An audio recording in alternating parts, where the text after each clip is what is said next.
The autumn sun beat down mercilessly on the dusty rangeland outside Independence, California, and Bethany Dalton had exactly 30 minutes before she needed to catch the westbound stage that would take her away from this God-forsaken territory forever. She knelt in the dirt beside a confused blue heeler cattle dog, her calloused hands moving through the air in deliberate patterns, while the animal watched her with intelligent eyes that seemed to understand she was offering something his owner had never bothered to teach him. The ranch house loomed in the distance, weathered wood and peeling paint speaking to years of neglect, and Bethany knew she should have walked away the moment she saw the place. But something about this dog's eager expression had stopped her in her tracks when she found him tangled in old barbed wire behind the barn. The year was 1884, and women like Bethany were not supposed to know about working dogs or hand signals or anything beyond needlework and cooking. But her father had been different before the consumption took him 2 years ago. He had taught her everything about herding, about reading animal behavior, about the subtle language of gesture and posture that could move cattle across miles of rough terrain without a single shouted word. Now she was alone in the world at 23, her small inheritance spent on failed ventures and poor decisions. And this detour to help a struggling dog was going to cost her the last chance she had at respectable employment in San Francisco. She raised her right hand slowly, palm flat, fingers together, and the heeler's ears perked forward. "That means stop," she murmured, her voice low and steady. "When you see this, you hold position, no matter what the cattle are doing." The dog remained motionless, watching her with an intensity that made her heart ache. He wanted to learn. He wanted to be useful. She could see it in every line of his compact, muscular body. Behind her, bootsteps crunched on the hard, packed earth, and a man's voice cut through the afternoon heat like a knife through butter. "What in the hell do you think you are doing with my dog?" Bethany did not startle easily, but something in that voice made her spine straighten. She turned slowly, keeping her movements calm so as not to upset the heeler, and found herself looking up at a man who seemed carved from the same rough timber as his ranch house. He stood well over 6 feet tall, broad-shouldered and lean-hipped in the way of men who spent their lives in the saddle, and his face bore the kind of weathered handsomeness that came from too much sun and too little sleep. His eyes were the color of creek water, pale green-blue, and currently narrowed with suspicion beneath the wide brim of a dusty black hat. He could not have been more than 26 or 27, but he carried himself with the wary tension of someone much older. "I found him caught in wire," Bethany said, rising to her feet and brushing dirt from her split riding skirt. "He was cutting his leg trying to get free. I helped him, and then I noticed he did not know basic hand signals, so I thought I would teach him a few before I left town." The man's jaw tightened. "I did not ask for your help. The dog did not ask to be tangled in dangerous wire either, but here we are." Bethany met his gaze without flinching. She had dealt with proud men before, men who thought accepting assistance was a sign of weakness, and she had no patience for it today. "Your fencing is falling apart. You have got gaps wide enough to lose calves through, and your herding dog does not know commands that would make your work 10 times easier. I am not judging you, mister. I am just stating facts." Something flickered across his face, too quick to identify, and then his expression hardened again. "You got a name, or do you just wander around other people's property fixing things that are not your concern, Bethany Dalton?" She tilted her chin up. "And you are, Alexander Montgomery. This is my ranch, such as it is." He glanced down at the heeler, who had moved to sit at Bethany's feet as though claiming her as his new person. "Duke there belonged to my father. He died 8 months ago, left me this place and more debt than I knew existed. I have been trying to keep it running, but I do not know the first thing about training dogs. I just assumed he would figure it out on his own." The admission seemed to cost him something, and Bethany felt her irritation soften slightly. She understood loss. She understood being handed responsibility without preparation. "Dogs like Duke need structure," she said more gently. "They are smart enough to learn almost anything, but they need someone to teach them. Hand signals are better than voice commands for herding because the cattle cannot hear you giving orders, and the dog can see you from a distance even in wind or weather." Alexander pulled off his hat, ran a hand through dark hair that badly needed cutting, and settled the hat back on his head. "How much do you know about this? Enough to get your dog working properly." Bethany glanced toward the western horizon where the sun was beginning its slow descent. "But I have a stage to catch in half an hour, so I need to get going." "Where are you headed?" "San Francisco." "There is a position available with a family there, teaching their children. It is my last chance at making something of myself." The words tasted bitter, but they were true. She had no other options left. Alexander was quiet for a long moment, and she could almost see him thinking, weighing something in his mind. Finally, he spoke. "What if I hired you instead?" Bethany blinked. "What? Stay here. Teach Duke the hand signals. Help me get this ranch running properly." "I cannot pay you much, but I can offer room and board, and whatever is left over after I settle the debts." He gestured toward the house.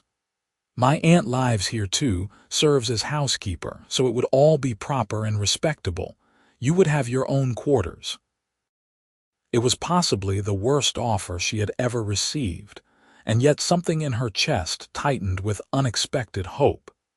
"You are asking me to give up guaranteed employment for a maybe payment on a failing ranch." "I am asking you to do something you clearly know how to do, instead of pretending to be something you are not for some rich family who will never appreciate you." His eyes met hers, and this time she saw desperation there, carefully hidden but present nonetheless. "I need help, Miss Dalton.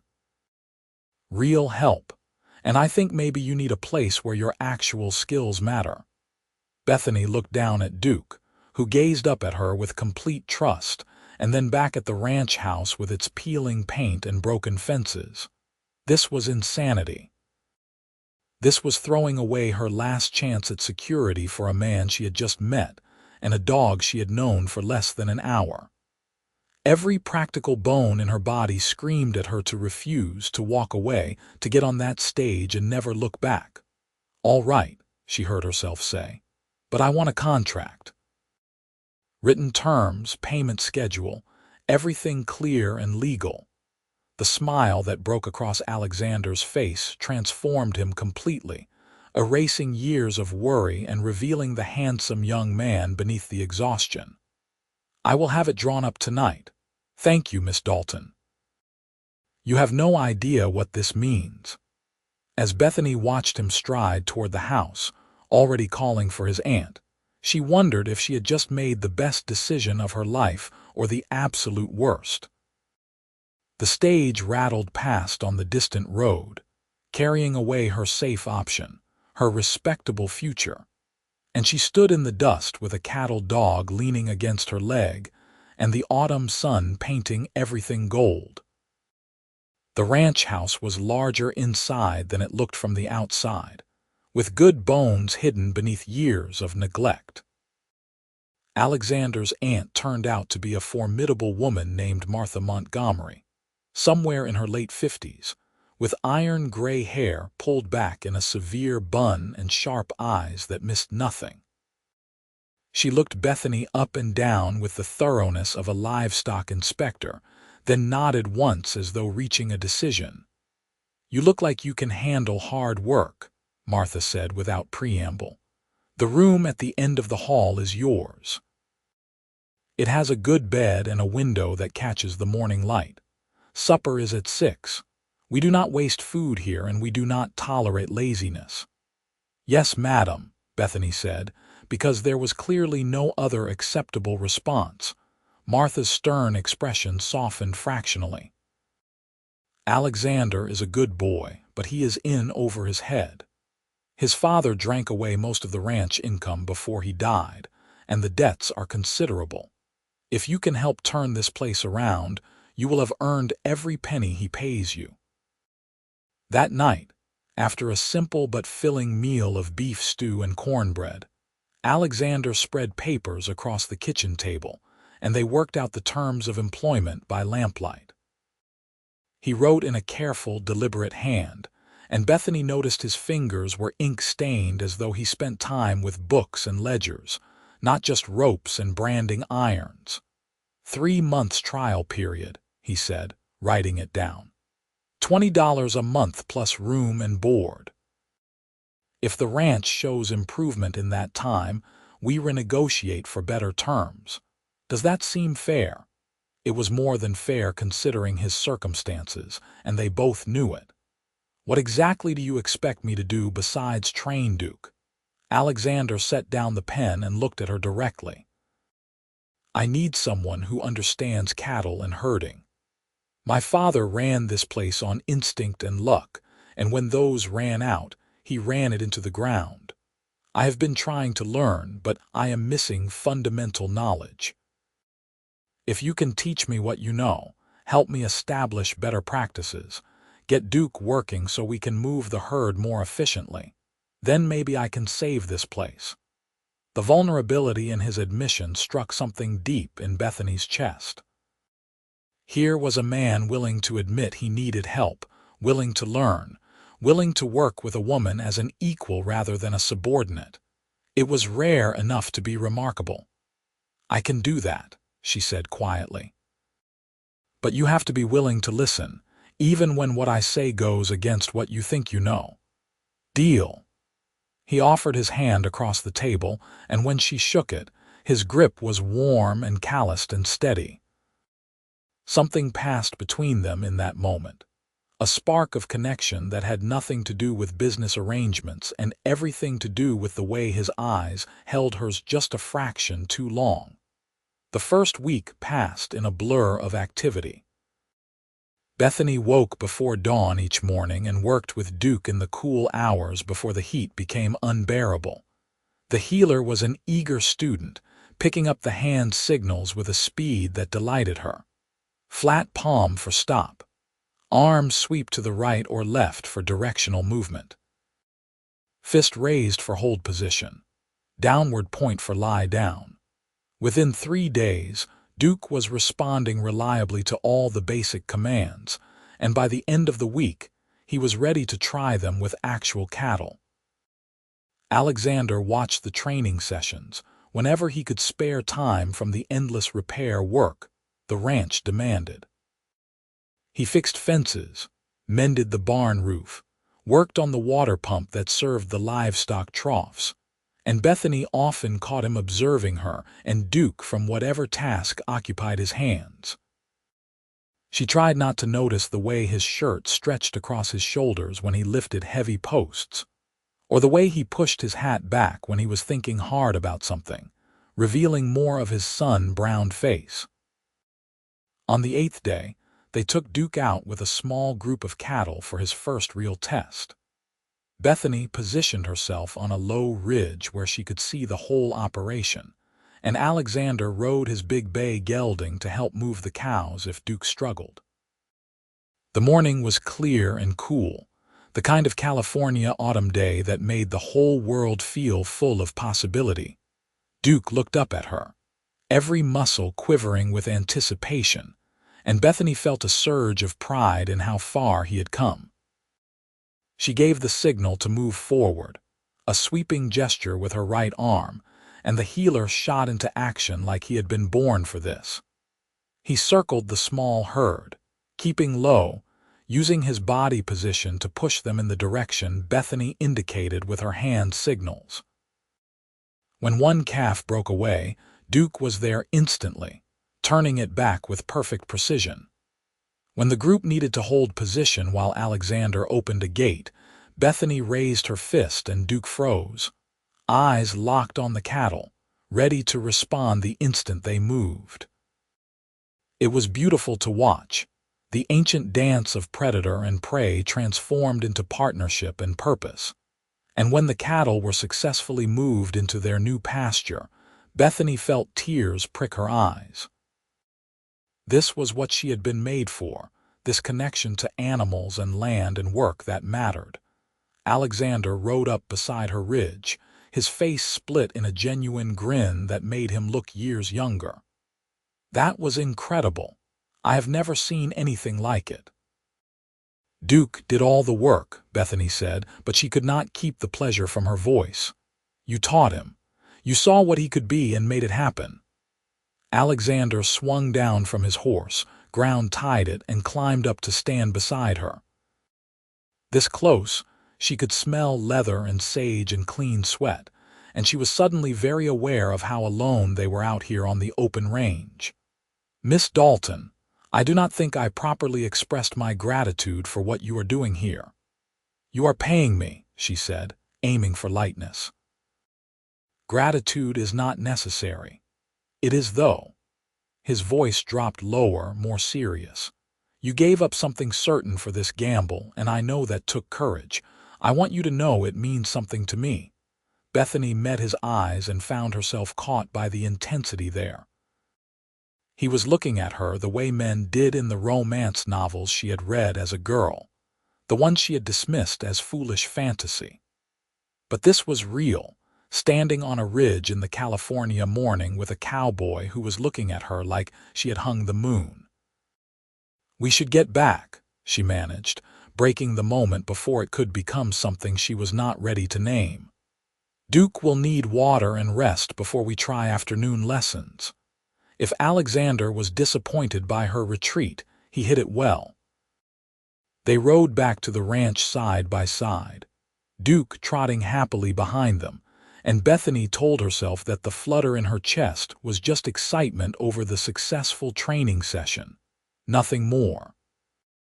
But that night, lying in her narrow bed and listening to the wind rattle the window frame, she admitted the truth to herself.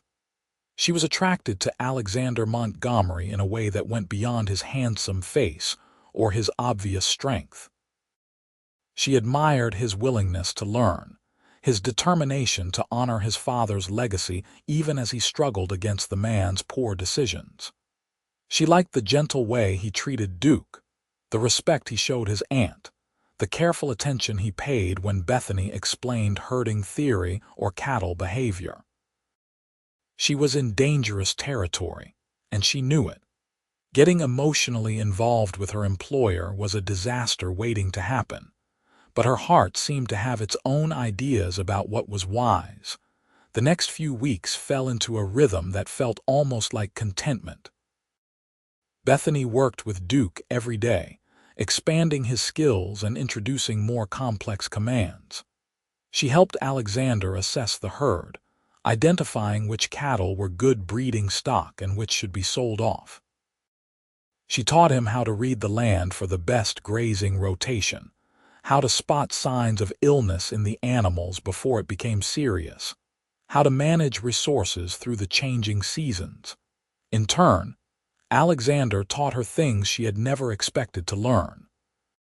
He showed her the ranch ledgers, explaining the financial realities of running a cattle operation.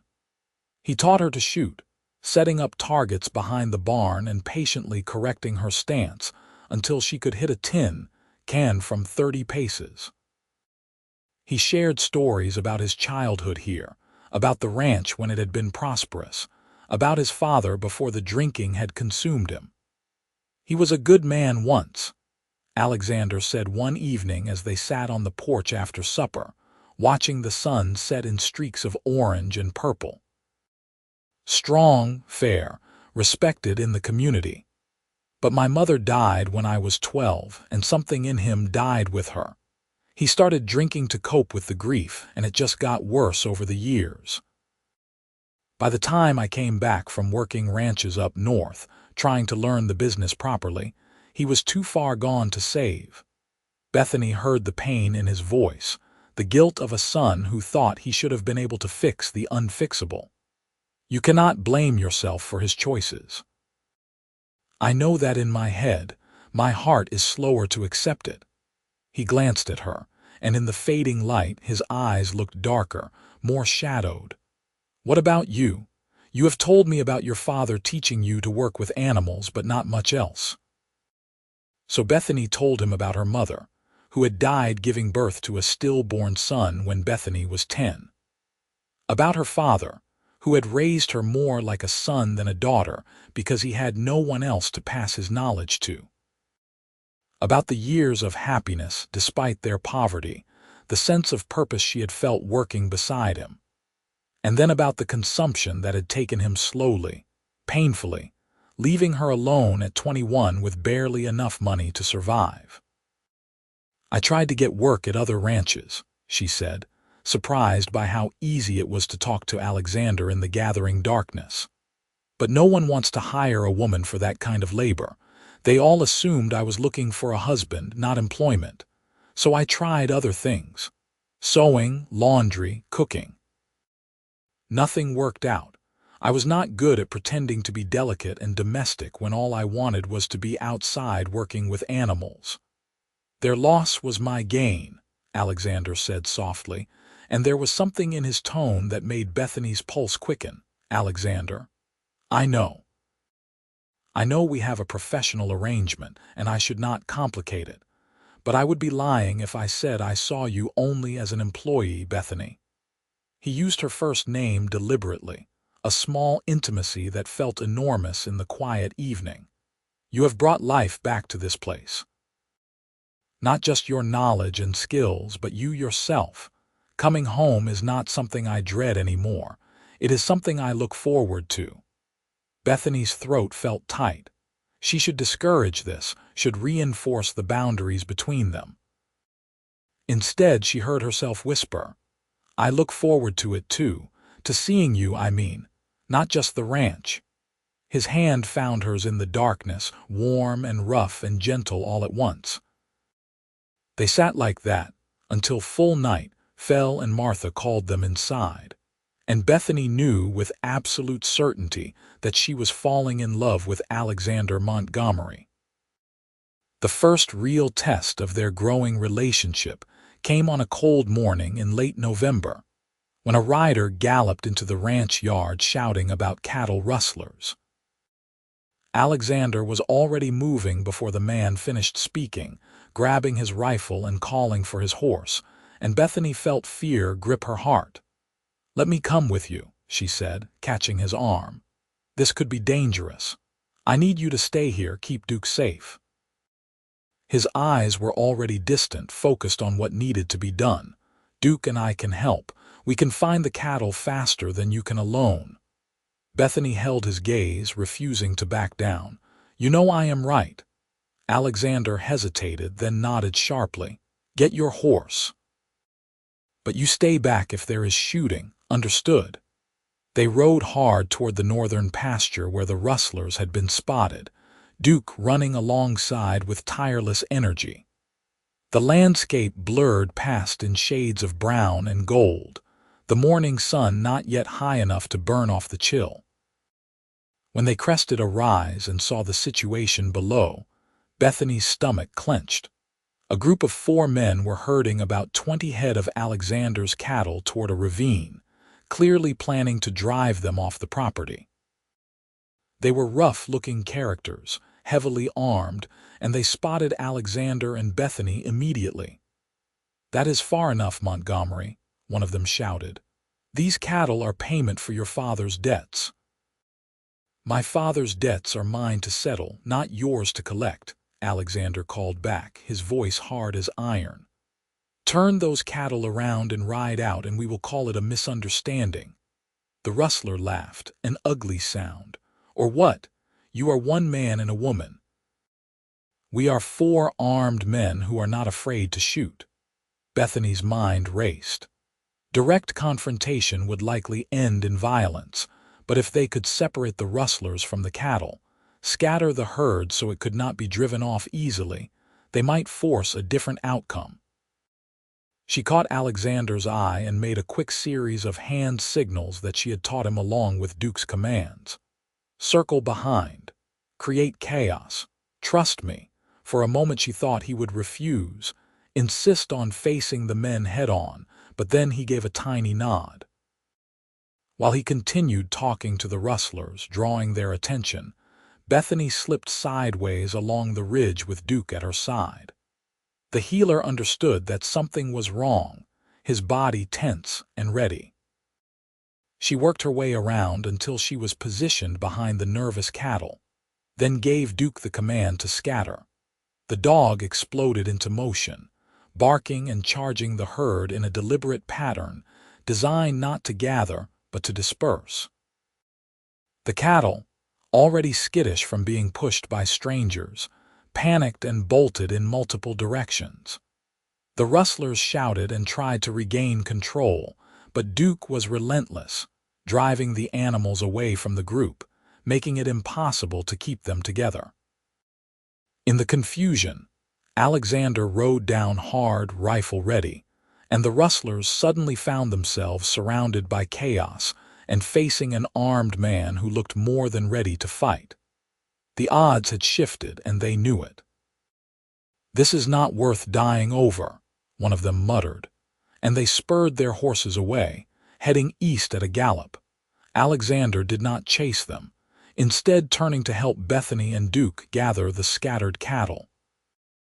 It took most of the morning to round them all up and get them back to secure pasture, but when it was done, Alexander pulled his horse alongside Bethany's and reached over to touch her face with infinite gentleness. "You were brilliant," he said, his voice rough with emotion.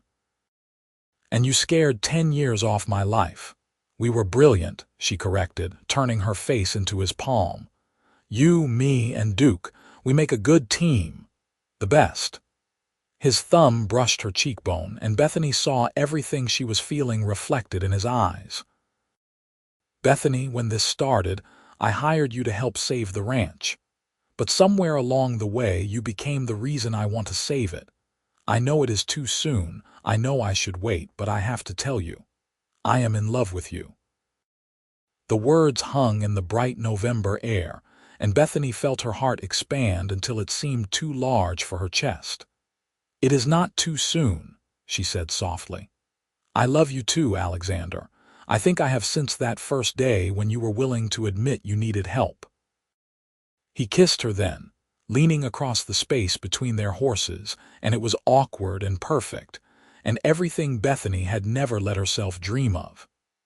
When they finally broke apart, both smiling like fools, Duke barked once as if in approval, and they laughed together in the California sunshine. That night, Alexander spoke to Martha, asking for her blessing to court Bethany properly. The older woman looked between them with knowing eyes and shook her head in mock exasperation. "I have been waiting for you two to figure it out for weeks," she said dryly. "Yes, you have my blessing, provided you continue to act with propriety under my roof." "Yes, madam," they said in unison, and Martha's stern face finally cracked into a smile. The courtship that followed was unlike anything in Bethany's limited experience.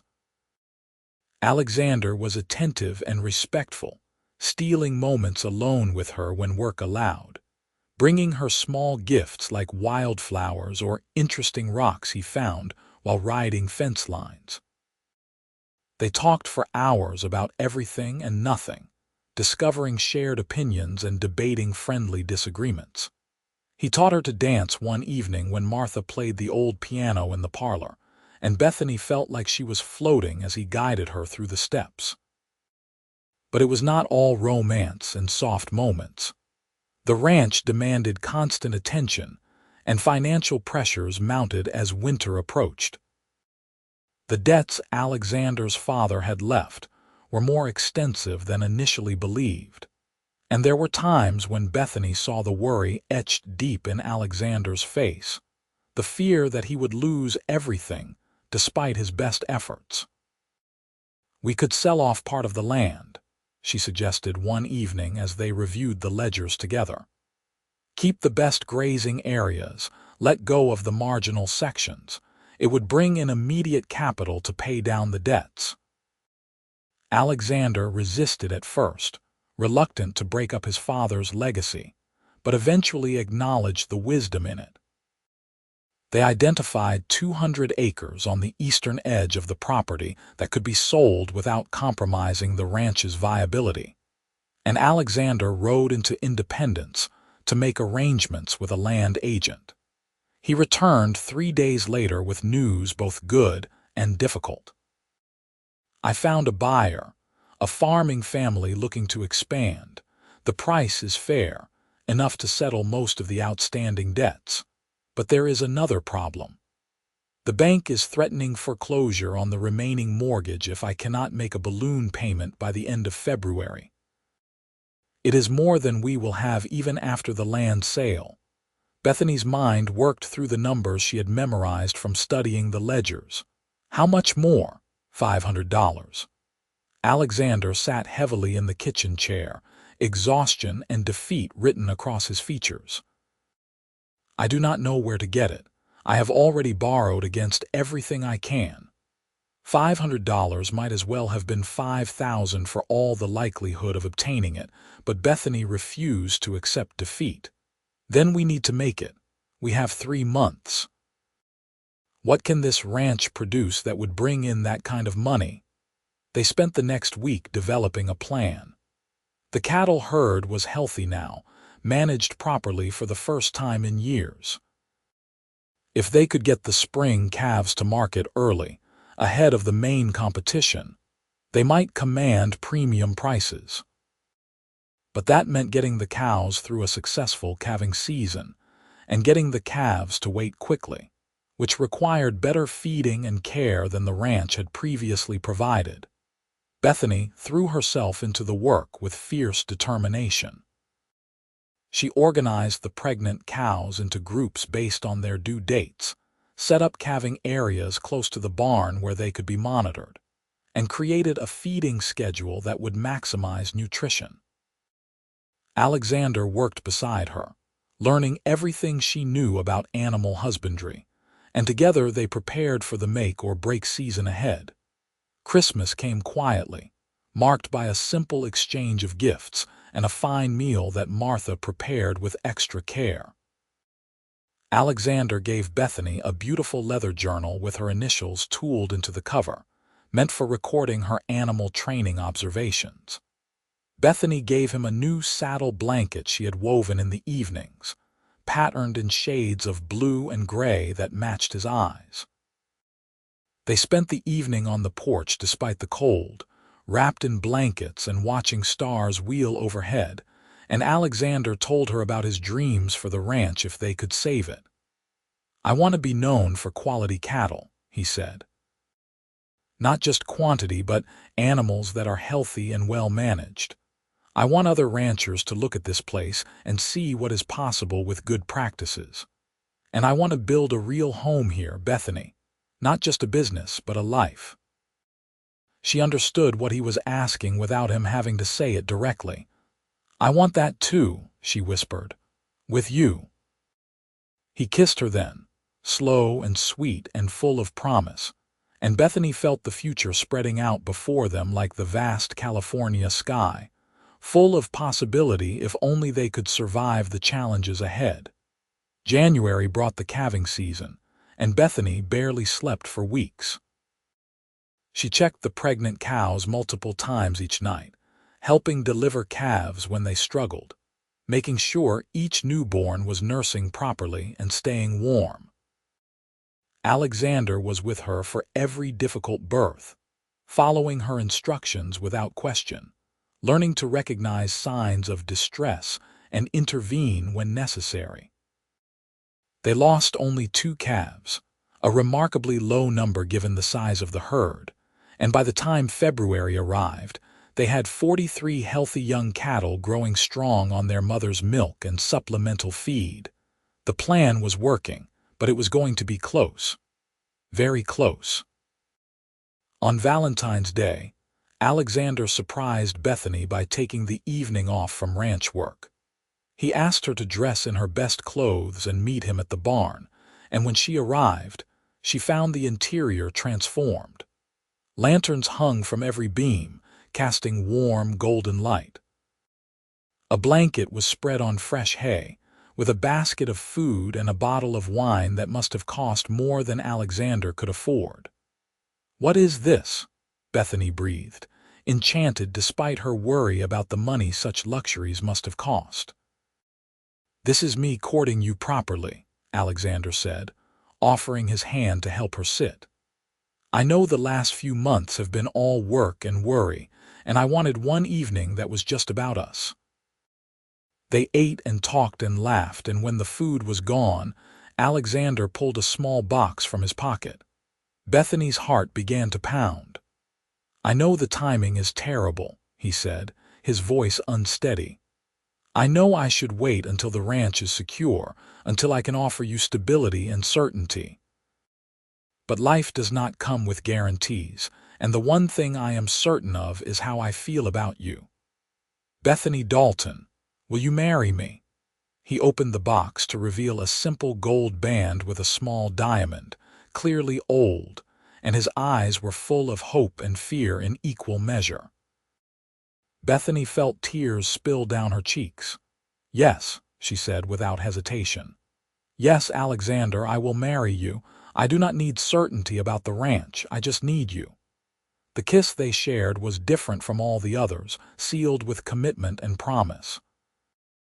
When they finally broke apart, Alexander slipped the ring onto her finger, and Bethany learned it had been his mother's, the only piece of jewelry his father had not sold in his desperate years. "I want you to have it," Alexander said softly. "She would have loved you. You are everything she was, strong, capable, unwilling to quit even when things are hard." They set the wedding date for June, after the calves would be sold and the ranch's fate determined. It seemed important to both of them that they enter marriage with that question answered one way or another. The final weeks before the cattle sale were a blur of preparation. They worked the calves constantly, getting them accustomed to being moved and handled. Duke was invaluable, his training allowing them to manage the herd with a precision that would have been impossible otherwise.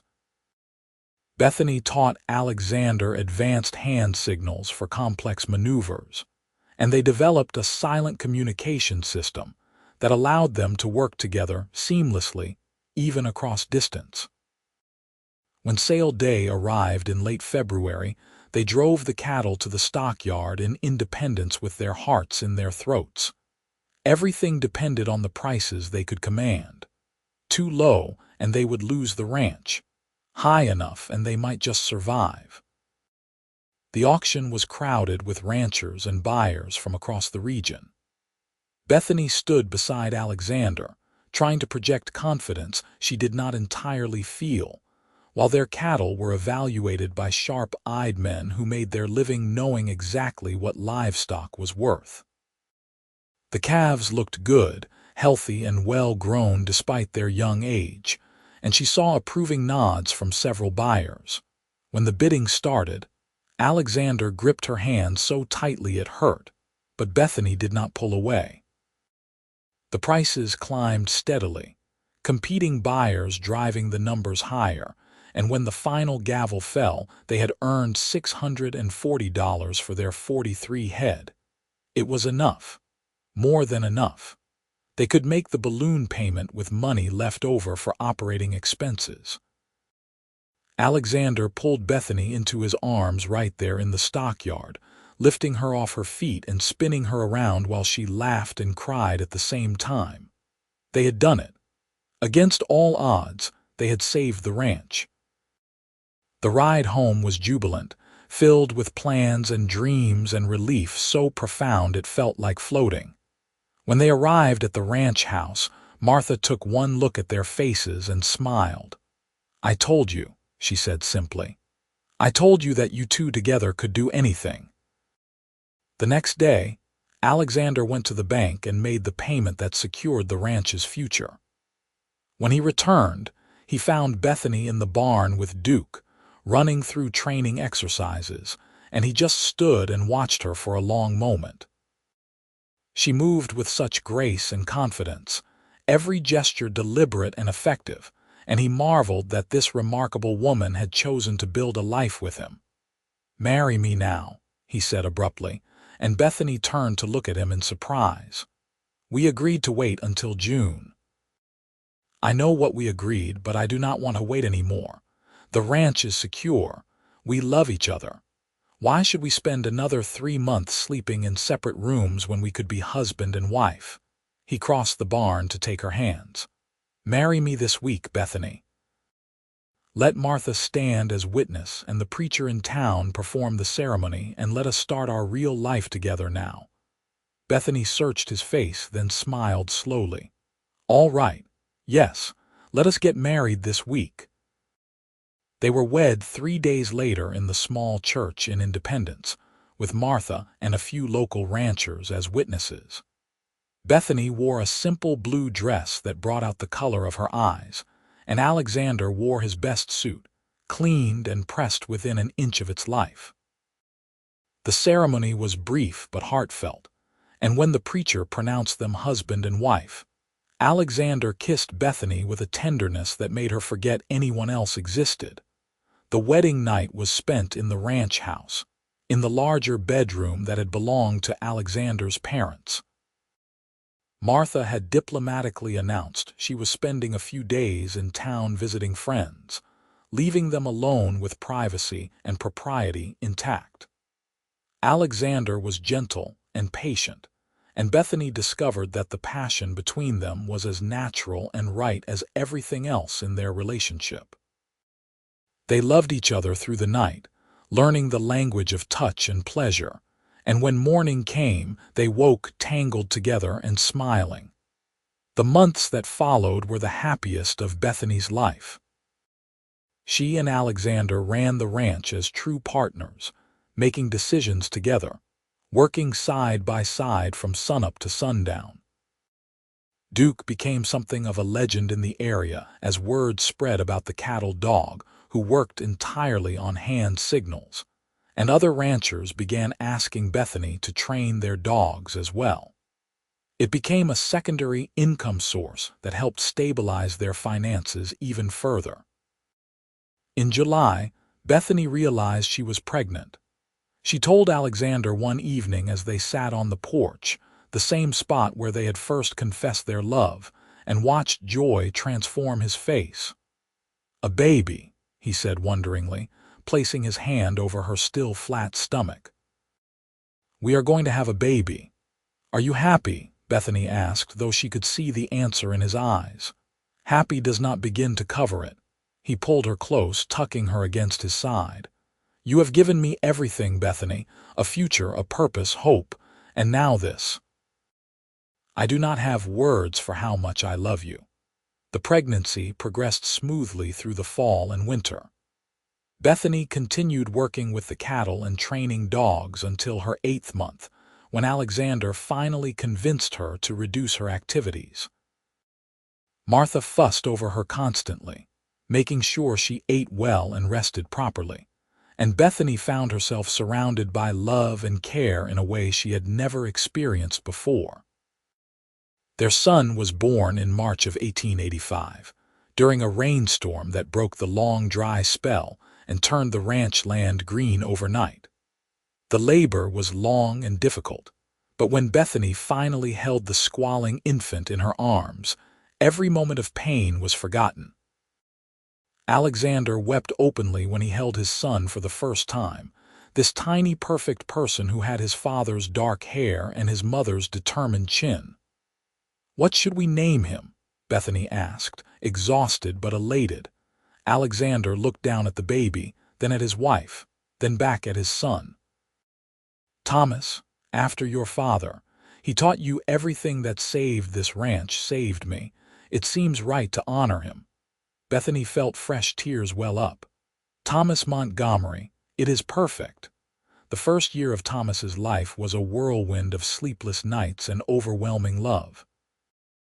Bethany discovered that she could balance motherhood with ranch work, though it required careful organization and Martha's willing assistance. She wore Thomas in a sling while working with dogs, and he grew up surrounded by animals and open sky, developing a fearless curiosity that both delighted and terrified his parents.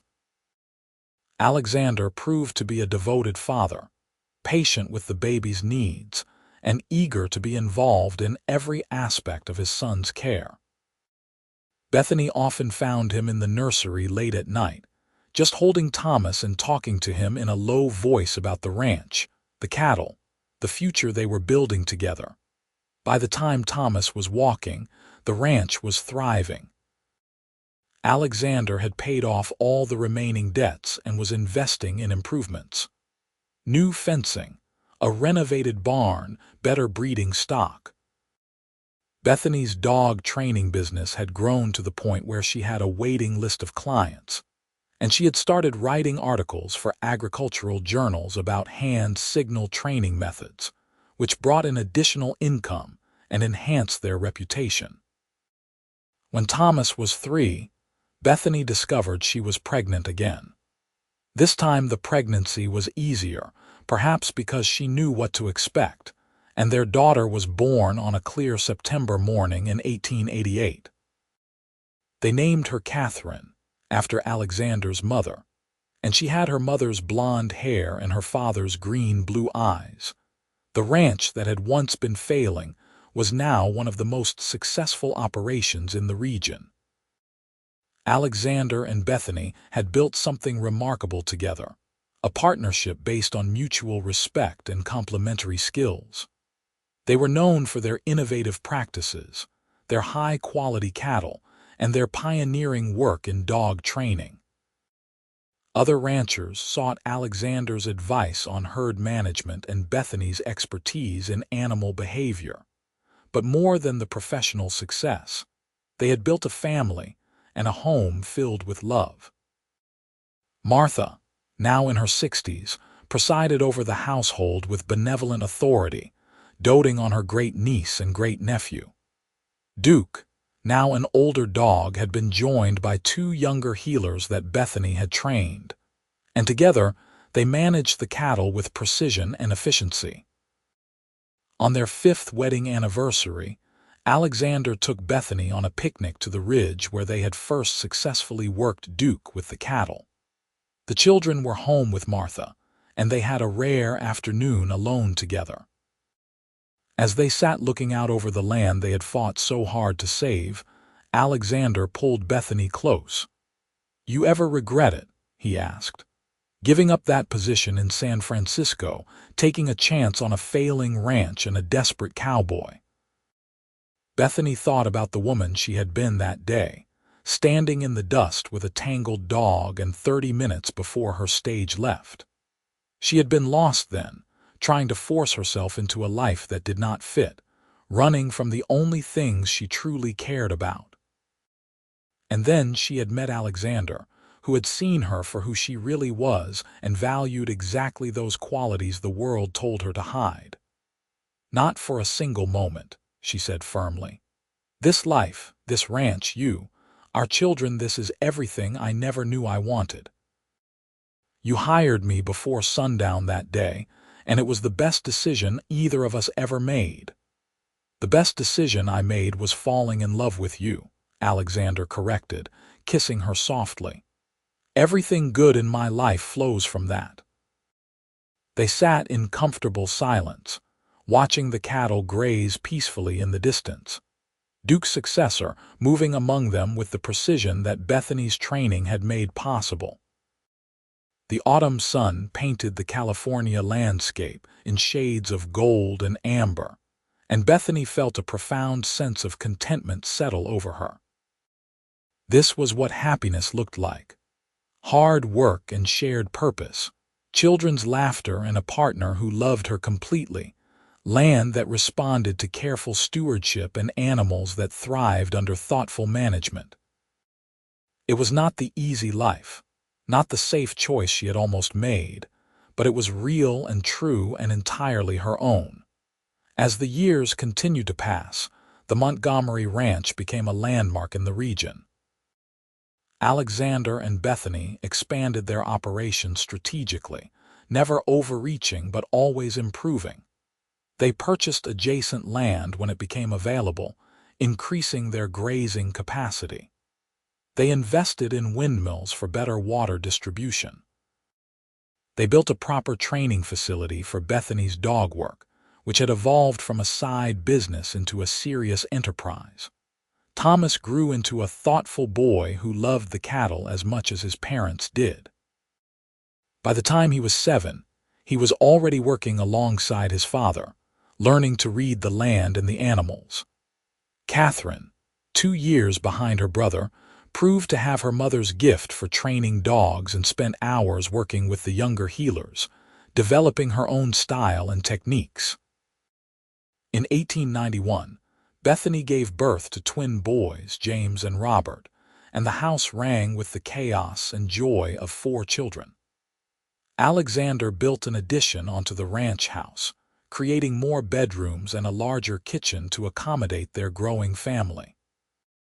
Martha, now quite elderly but still sharp as ever, delighted in the expanded household and ruled over the domestic sphere with loving firmness.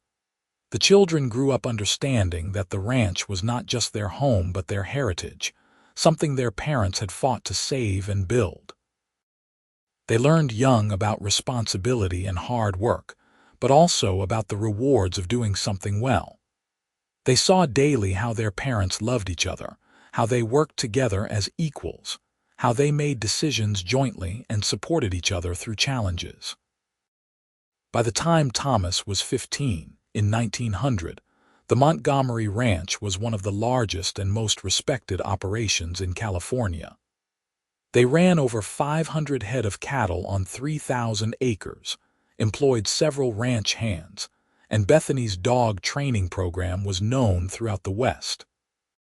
She had published a book on hand signal training that had become the standard reference for stock dog handlers, and inquiries came from as far away as Montana and Texas.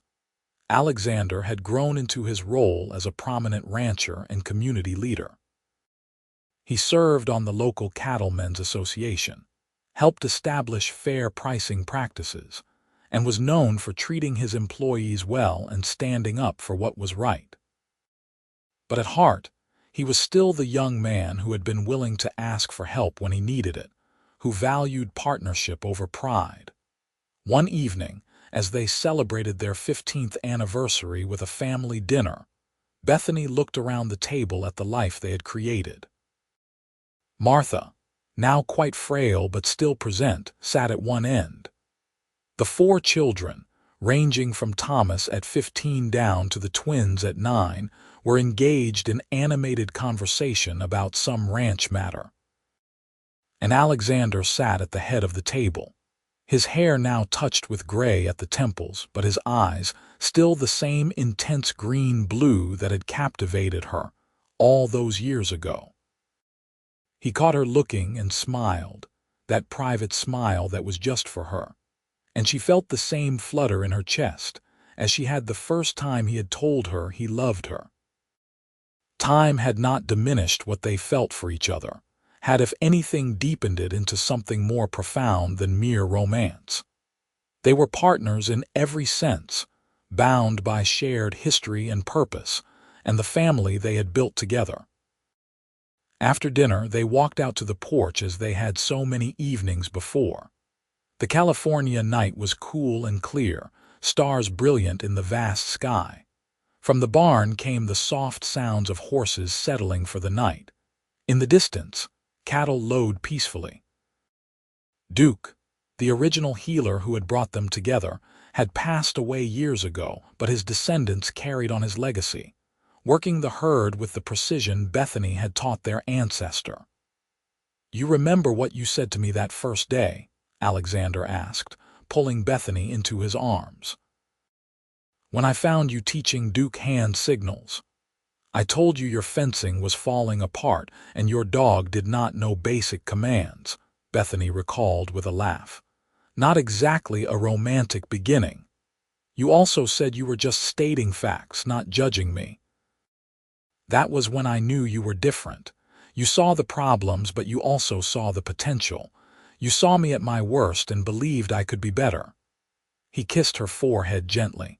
"You made me better, Bethany." Everything I am, everything we have built, it exists because you took a chance on a desperate cowboy before sundown." Bethany leaned into her husband's embrace, feeling the solid strength of him, the steadiness that had anchored her through all the years. "We took a chance on each other," she corrected, "and we built something beautiful." They stood together in the darkness, two people who had found each other against the odds and created a legacy that would outlast them both. The ranch that Alexander had inherited in desperation had become a thriving enterprise. The skills Bethany had learned from her father had been passed to a new generation. The love that had sparked between them in the dust and heat of that autumn day had grown into something enduring and true. Inside the house, their children laughed at something Martha had said. In the barn, well-trained dogs slept peacefully. Across the range island, cattle grazed under the stars. And on the porch of the Montgomery ranch, a cowboy and the woman who had saved him stood wrapped in each other's arms, grateful for every moment that had led them to this perfect now. The years continued to unfold with the rhythm of the seasons. Thomas took on more responsibility with the cattle operation, proving himself capable and innovative. Catherine developed Bethany's dog training program further, introducing refinements and new techniques. The twins grew into strong, capable young men who loved ranch work and showed every sign of wanting to continue the family legacy. In 1905, when Bethany was 44 and Alexander was 48, Martha passed away peacefully in her sleep. Her death was mourned deeply by the entire family, but especially by Alexander, who had lost his last direct link to his parents. They buried her in the small cemetery outside Independence, and Alexander stood at the graveside with tears streaming down his face. "She believed in us when no one else did," he said to Bethany that night. "She made our marriage possible by being here, giving us respectability and support. I do not know how to repay that." "We live well," Bethany said softly. "We love each other and raise good children and build something lasting. That is how we honor her memory." The loss of Martha marked a transition in their lives. The children were growing up, becoming independent. Thomas, now 20, was ready to take on partnership responsibilities in the ranch. Catherine, at 17, was receiving offers to train dogs for wealthy clients across the state. The twins at 14 were still young but clearly capable. Alexander and Bethany found themselves with more time together, able to focus on each other in ways that had not been possible when the children were small. They took trips together, visiting other ranches and seeing new parts of the country. They attended cattlemen's conventions, where Bethany was increasingly recognized as an expert in her own right, not just as Alexander's wife. They rediscovered the romance that had first drawn them together, now deepened by decades of partnership. In 1908, Thomas married a bright young woman named Sarah who had grown up on a neighboring ranch. The wedding was a grand celebration, held at the Montgomery ranch with guests from across the region. Bethany watched her eldest son pledge his life to his bride and felt the bittersweet joy of seeing your child reach adulthood. Alexander held her hand throughout the ceremony, and she knew he was feeling the same complex emotions. A year later, Thomas and Sarah presented them with their first grandchild, a baby girl named Mary. Holding her granddaughter for the first time, Bethany felt the completion of some great circle. She thought about her own father, how he had passed his knowledge to her, how she had passed it to her children, and how now a new generation was beginning. This was legacy, she realized. Not just land or money, but knowledge and values and love transmitted through the years. Catherine, not to be outdone by her brother, shocked everyone in 1910 by announcing her engagement to a visiting rancher from Oregon who had come to California specifically to study with her. Nathan was a serious young man who shared Catherine's passion for working dogs, and it was clear to everyone that they were perfectly matched. They married in a simple ceremony and moved to Oregon, where Catherine established a training facility that became renowned throughout the Pacific Northwest. The twins both married within a year of each other, James to a teacher from Independence and Robert to the daughter of a prominent banker. Both couples chose to stay on the Montgomery ranch, building homes on the property and working alongside Alexander and Thomas to continue expanding the operation. By 1912, at the age of 51, Bethany was a grandmother 4 times over and still actively training dogs. She had slowed down somewhat, no longer working from dawn to dusk, but her mind was as sharp as ever and her understanding of animal behavior remained unmatched. She had trained hundreds of dogs over the years, written 3 books, and mentored dozens of younger handlers. Her influence on the field was profound and lasting. Alexander, at 55, had finally achieved his dream of being known for quality cattle. The Montgomery Ranch was a standard bearer for good practices, and other ranchers sought his advice on everything from breeding to range management. He served on state agricultural boards and was frequently consulted by government officials on policy matters. But he never forgot that none of it would have been possible without Bethany. One evening in late spring of 1912, they rode out together to the ridge where they had first worked Duke all those years ago. It had become a tradition of sorts, visiting this spot on their anniversary, and this year marked their 27th year of marriage. They were older now, their bodies bearing the marks of decades of hard physical labor, but their love had only grown stronger. 27 years, Alexander marveled, looking out over the land. Sometimes it feels like yesterday that I was a desperate young man asking a stranger to save my ranch. Other times it feels like we have always been together. Both things are true, Bethany said, leaning against him. Time is strange that way, but I know this: I would not change a single moment. Every challenge we faced, every struggle we overcame, it all led us here. And here is exactly where I want to be. With me? Alexander asked, the question carrying echoes of the insecurity he had felt all those years ago. With you always, Bethany confirmed. You are my partner, my love, my best friend. The cowboy who hired me before sundown and gave me a life beyond anything I imagined. They sat together as the sun set, painting the sky in brilliant oranges and purples, and watched their land settle into evening. Cattle moved peacefully across the pastures. Lights began to glow in the windows of the houses their children had built. Somewhere a dog barked, the sound carrying across the quiet evening. This was what they had built together, not just a ranch but a legacy, not just a business but a family, not just a marriage but a partnership that had transformed 2 lost souls into something greater than they could have been alone. As the stars began to emerge overhead, Alexander helped Bethany onto her horse, and they rode slowly back to the ranch house.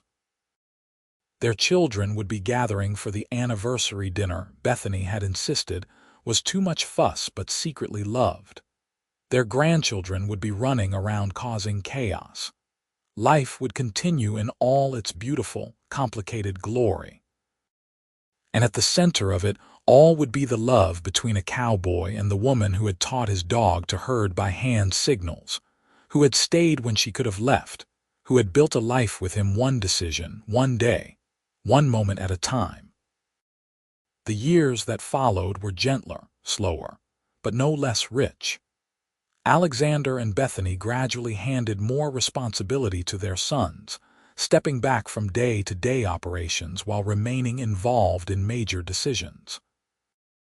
They spent their time with their grandchildren, passing on knowledge and stories. They traveled to visit Catherine in Oregon, marveling at the training facility she had built. They welcomed new grandchildren as their family continued to grow. In 1920, on their 35th wedding anniversary, their children threw them a grand celebration. Friends and family came from across the state. Former clients brought dogs that Bethany had trained, some of them now working with the third generation of handlers.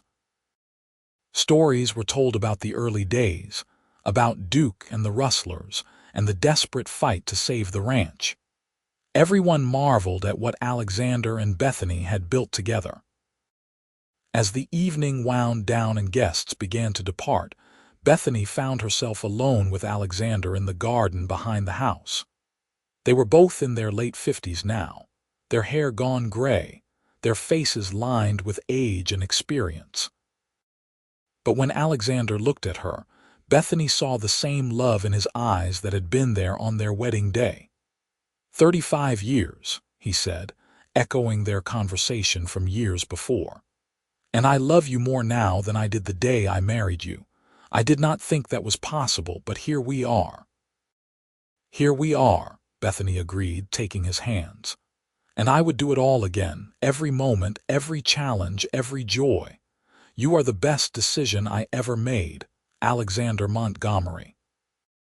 They danced together in the garden, no music but the memory of 1,000 shared moments, and Bethany felt completely at peace. This was what a life well lived looked like. This was what love could build when given time and care and commitment. The Montgomery Ranch continued to thrive under the management of the next generation. But it was the foundation that Alexander and Bethany had laid that made everything possible. Their story became legend in the region. The cowboy who had been willing to hire a woman when no one else would, and the woman who had seen potential where others saw only failure. Together they had built something that would outlast them both, a legacy of love and hard work and unwavering partnership. And it had all started with a cattle dog who did not know hand signals, a desperate cowboy willing to ask for help, and a woman brave enough to miss her stage and take a chance on something uncertain but true. Before sundown on that autumn day in 1884, Bethany Dalton had made the choice that would define her life. And she had never, not for one single moment in all the years that followed, regretted it.